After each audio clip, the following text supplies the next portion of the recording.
you know something's wrong, that it doesn't fit, that it doesn't belong to a certain puzzle, that the pieces don't go well together. It can happen with anything: family, friends, sports, or even your whole life.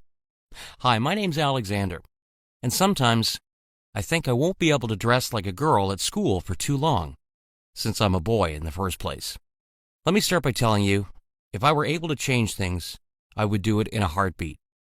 But it simply doesn't work like that. Since I was little, my parents have always been aware of my peculiar preferences. I used to look for dolls instead of Hot Wheels. I was more comfortable around girls. I would watch girl-oriented TV shows. I even dressed up as Princess Bubblegum from Adventure Time once for Halloween, and that was really fun. And don't take it the wrong way, I love my parents. They're the best thing that can happen to someone like me. They support me all the time, and they understand my situation in this world. I've never had any fights at home, and we do spend a lot of time together watching movies, taking the dogs out for a walk, and having great birthday parties for Mom, Dad, my brother, me, even the cat. But as some might expect, that beautiful sunrise of a story turns into a never-ending wild storm at school, and it gets really dark sometimes, to be honest, and all the awful things the kids say to me. I don't really know what to do. It makes for really long nights with chronic insomnia. Their words, I just can't get them out of my head. The first day that comes to mind happened a few months ago. I was talking to this new friend that I made. Her name's Sierra, and it was really awesome. We were chatting about how cool and also uncool 90s fashion was. It was interesting because we didn't get to live in that era. Our only references were movies, songs, video games. She was telling me about her older cousin, who was a teenage star back in the day, and I was totally amazed hearing about it all. We just clicked, and for a brief moment, that feeling of loneliness went away. As days went by, we became really close, and as we walked through the school hallways, everybody used to give us this strange look like, "Hey, here they come, the weird gals." I didn't care. I was used to that treatment. It was just another Wednesday at school. But then suddenly everything faded away.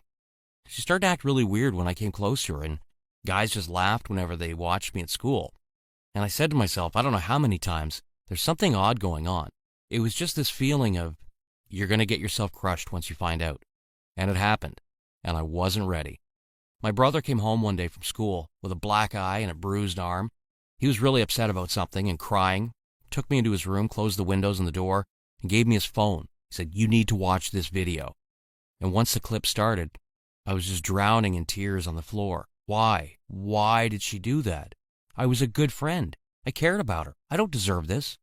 My brother gave me a big hug. We were there for hours, just the two of us, on the floor crying. There was this diary that Sierra and I made out of cardboard, one that we wrote all of our deepest secrets in, our wishes, our fears.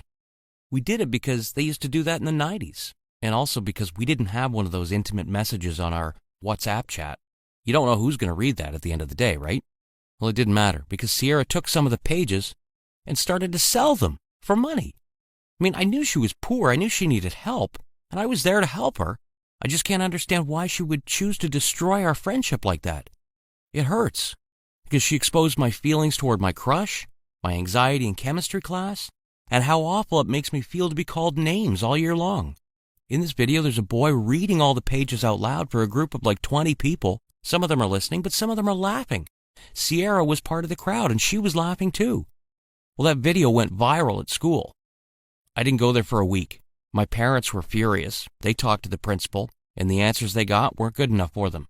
So today will be my first day at a new school.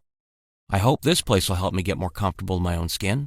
I really want to be normal, have friendly conversations, play basketball with my classmates, and go as far as I can go. There's always a new day, right? Maybe this will be a fresh start. Thanks for hearing my story. I really appreciate your time. If you think more stories like mine are valuable, don't forget to subscribe to this channel and leave a comment with your thoughts and feelings. Your support isn't just important to me, but for others like myself.